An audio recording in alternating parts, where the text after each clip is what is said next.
All right, hello everybody. Welcome to another math teaching video with Mr. Scarano. In today's video, we're going to be talking about implicit differentiation. We'll just start right off.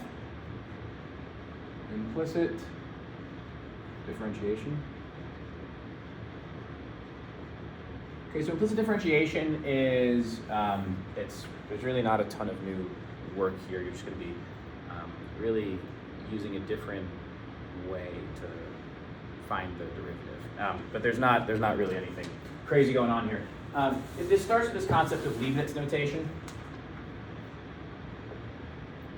Leibniz notation, right, which is basically dy over dx, right? Leibniz notation is when you use like dy over dx, or use like dp over dt, right? Position over time, that would create velocity, okay? And so if we look at this, let's say we have position equals 3t squared plus 2t, where p is in meters, p is in meters, s is in seconds, okay? And so what we would do is, for Leibniz notation, we would take the derivative with respect to t. So this is a position over time graph. All right, it's going to look something like this. Position in time, 2t squared plus 2t, this, I mean 2/3. Could use minus, minus 2t, so it's going to look something like that, okay? Right, and then this is time, this is position, okay? And you just try to find the derivative, with respect to t, because t is the input variable. So what we do is we say, all right, let's take the derivative with respect to t of both sides. Okay, what are we taking the derivative of? We're taking the derivative of our position function, and the derivative of 3t squared minus 2t. All right, and so all we have here is you have, take the derivative of p with respect to time, so how quickly is the position changing with respect to time, and that equals derivative of this 6t times the derivative of, just the variable now, chain rule, dt over dt, minus 2 times the derivative of the variable, dt over dt. Okay, these are just 1, dt over dt is 1. So what you end up with is dp over dt equals 6t minus 2, okay? And this would be meters per second. And it's pretty obvious it's meters per second because it's p, meters, divided by t is in seconds, right? This is one of the reasons why we use implicit differentiation. This is technically implicit. I'll talk about that in a second. Why use implicit or Leibniz? Two things. One, it allows for easy identification of the units. Units are easy to identify. And that's what you've potentially seen this before. It's something like optimization. Okay, so this Leibniz notation allows us, the units are easy to identify because dp over dt. So this is velocity, right? So your velocity is change in position over time, and you know it's meters per second, so it becomes very easy. The second is when the output variable, which we'll talk about, this is the rest of the video, when the output variable is not isolated. Okay, here's an example, e.g., y squared plus x equals 7 minus x cubed. You want to take the derivative of this. Right now, the output variable y is not isolated. Okay, so you'd have to do what's called implicit differentiation, which we'll talk about now. Okay, good. We'll start with an example. Probably the best place to start. Here's an example. Let's say you have the equation x squared plus y squared equals 9. Okay, what this is a circle with radius 3.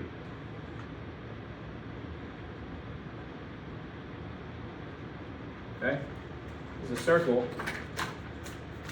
with radius 3. Recently drawn circle. Okay, so circle with radius 3. And we could, if we wanted to take the derivative at some point, what we could do is we could rewrite this if we wanted to. We could rewrite this as like y squared equals 9 minus x squared, so y equals plus or minus the square root of 9 minus x squared. But this right here gets really tricky. This gets really tricky because you end up having to do two derivatives and it's not good. So what we want to do instead, so this is tricky. This is tricky. So what we want to do instead is use implicit differentiation. So instead, use implicit, which we're going to talk about now. Use implicit differentiation. Here's what implicit differentiation is. It comes really out of this idea of Leibniz notation. So start with the original equation and take the derivative with respect to x, right? This is xy. So take your derivative with respect to x at both sides, just like we did over here. Okay, really nothing crazy new here.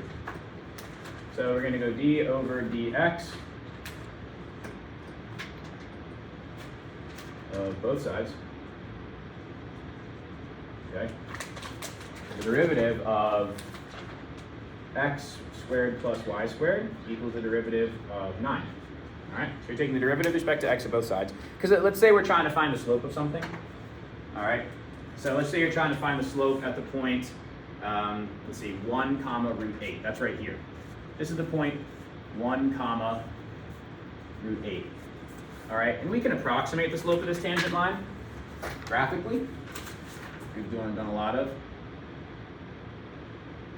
Let's say that slope is about, that seems pretty shallow, maybe -1/4. Okay? So now we can take the derivative to find out what the actual slope is. All right? So here's what we have, 2x, so we take the derivative of this, 2x times the derivative of just now the variable, dx over dx, plus 2y times chain rule derivative of the variable, dy over dx equals derivative of 9 is just 0. All right? And so now what we have from this is dx over dx is just 1, so that goes away. And all you want to do is isolate dy over dx. So let's subtract the 2x over. So you have 2y times dy over dx equals -2x. And now divide both sides by 2y. And you get dy over dx is negative, the 2's cancel, x over y. So if you try to find the derivative at 1 comma 8, you could say, oh, well, the derivative, dy over dx, at the point 1 comma root 8, well, that's just going to be -1 over root 8, right? We found out that this is the derivative. Root 8 is a little bit less than 3, so this is going to be like about -1/3, a little bit less than that. Technically, it's going to be a little bit closer to -1/2, -1/3. But that's pretty close, right? We said -1/4, we're on the right track. Okay, so that's implicit differentiation, okay? And we can think a little bit more big picture about this, about like when to use it. And we'll do that right now. Okay. So again, when do we use implicit differentiation?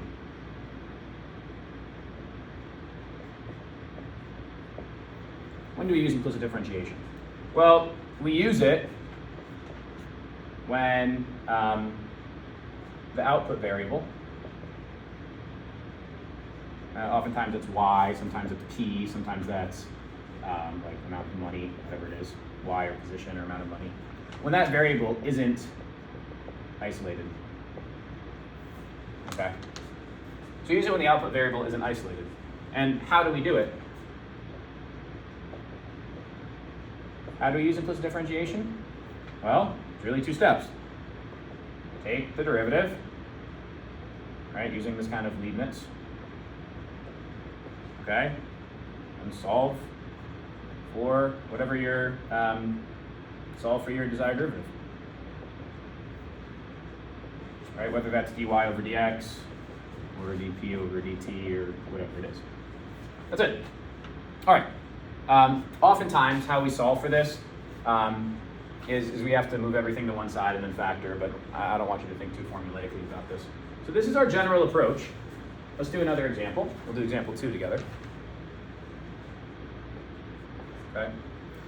Let's say we want to find dy over dx at the point -3, 4 for this equation, x minus 1 equals -y minus 2 squared. All right, let's look at this graphically first. So graphically, this looks like this. 1 and 2, this point here, and then 1, 2, 3, 1, 2, 3, 4, that point there. Looks like a parabola. I'll draw it in red.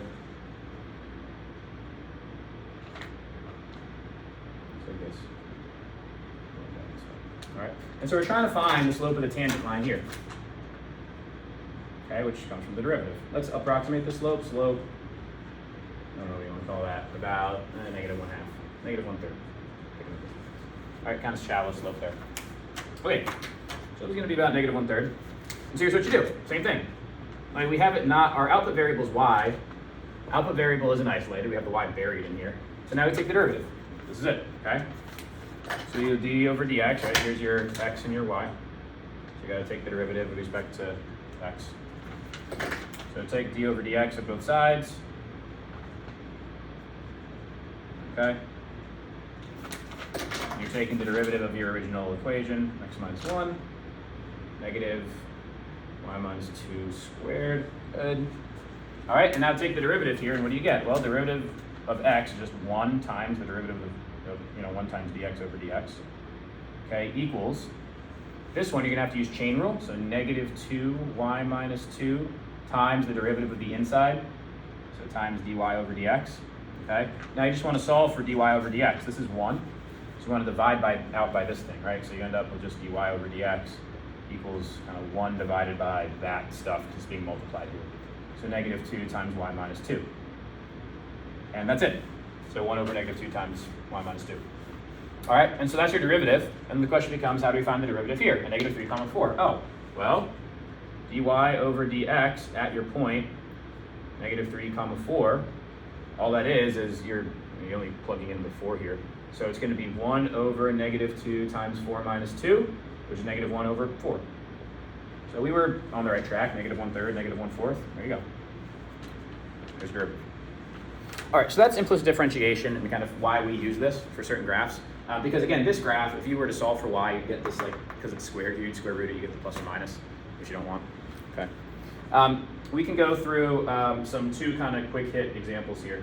The first one, let's do, what do I want to erase? I'll erase example 1. All right, we'll just do 2 quick examples and then we'll be good to go.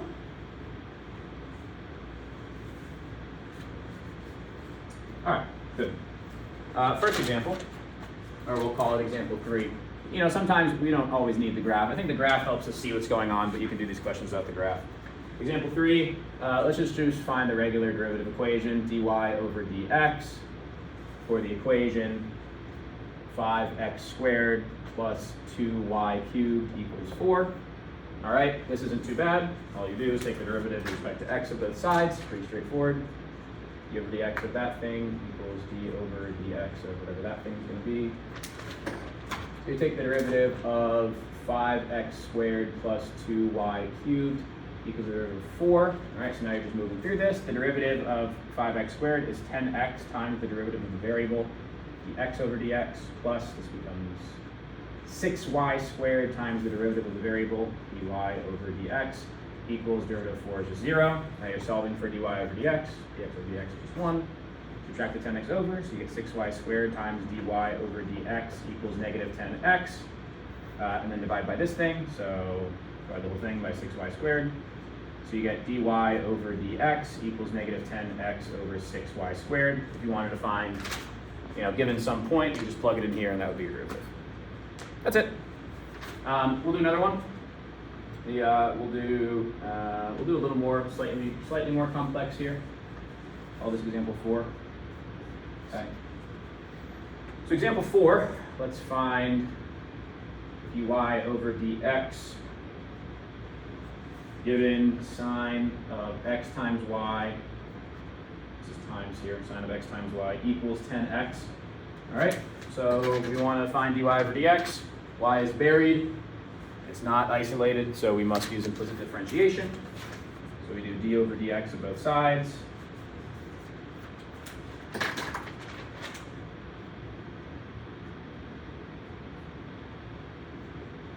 Okay, I just want to be careful here. The derivative of sine of elephant is cosine of elephant. But now the derivative of this elephant, the derivative of the thing on the inside is xy. That's product rule. So you have to do derivative of the first. What's the derivative of the first thing? It's 1 times dx over dx. So that's the derivative of x. Now it's going to be times y plus regular old x times the derivative of y. Derivative of y is 1 times dy over dx. Okay. This is just 1. And then so on the other side, derivative of 10x is 10 times dx over dx, which is also just 1. Now we can do some simplification, try to isolate dy over dx. So you have cosine of xy times 1 times y, so this is going to be y plus x times dy over dx. We simplify this down, equals 10. So